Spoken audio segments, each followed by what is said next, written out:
All right, we got stuff crammed up in here. Well, I guess we set up over close to the doorway. Thomas, why don't you go ahead and go in there to where the wellhead is and get a clean spot and hook the wire to it. Okay.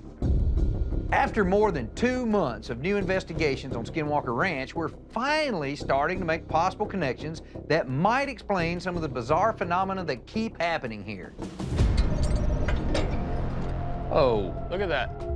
the highly conductive black material we obtained last week, about 100 feet below the triangle area, where we've also seen a bunch of weird things, including UFOs, was located right where a recent magnetometry survey revealed a huge anomaly. Well, that same survey showed another similar feature right here beneath Homestead 2. We want to know if there could be some kind of connection between the high strangeness we've seen at both of these sites. So Eric and I have devised an experiment to actually measure the conductivity, where we're going to use the well pipe and a conductor grounding rod separated by about 50 or 60 feet, and we're going to connect those to a wire through a multimeter that will measure voltage and current, and then that to a 12-volt car battery. Now, the key here is that the circuit is open. The only thing connecting them is dirt. We got that end connected to the ground wire, and that end is connected to the well.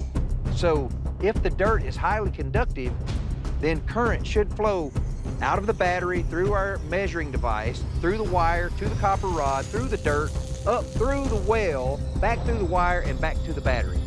If that's the case, that'll tell us how conductive the dirt is. If we do measure a lot of conductivity in the soil out here, do you think that would explain some of the crazy feelings people have, some of the instrumentation going haywire, stuff like that?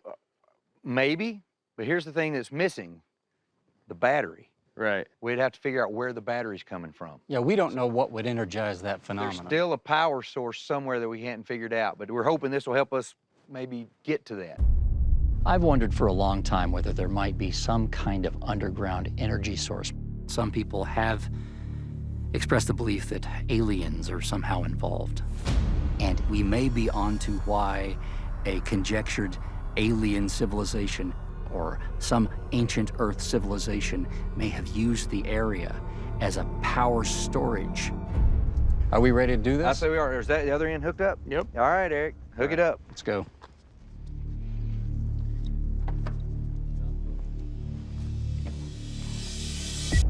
There, look at that. Oh, wow. Wow, significant. That's almost a third of an amp. Wow. I was not expecting that. I was expecting it to be barely one little digit move. 0.3 amps is flowing through 50, 60 feet of soil here underneath us at Skinwalker Ranch at Homestead 2. I've never seen anything like that. There should be nothing. It should be billions, maybe even trillions of an amp. It's like we have a transmission line, like a power line, running underground, but everywhere underground. Mm-hmm. And so what does that mean? It means if there's a power source or something stimulates it, then electrical current's flowing all everywhere under the ground, and everywhere electric current flows, a magnetic field is created. All right. Seeing how big that current is makes me think I might be able to power a flashlight off. Oh, yeah. That's You a have great one? idea. So I've got one back here in the Nice. Pelican case. It should be pretty easy to test this out. So what I want to do is break, yeah, So- right there. What we're doing, Well, that was interesting. So that's connected directly to... yeah, this just beat because you just disconnect the power. It was this. Wait, what? That just went off? Yeah, just as you disconnected that, this You set off the electrostatic. lightning Yeah, meter. now that's interesting. That is very interesting. When we took the battery out of the circuit, the lightning detector would go off. I don't think I have a good understanding of why that happened. Do it again.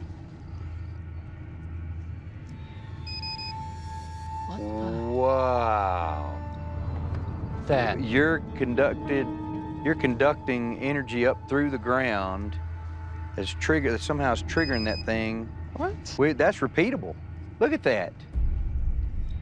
For Eric's lightning detector to go off during this experiment, not only verified that the ground here at Homestead 2 is strangely conductive just like the triangle area, but also that we may have stimulated some kind of phenomena, or as Thomas Winterton always says, a response from the ranch. There's enough current flowing through the ground off of a 12-volt battery to set the lightning detector off? That's right. This is crazy.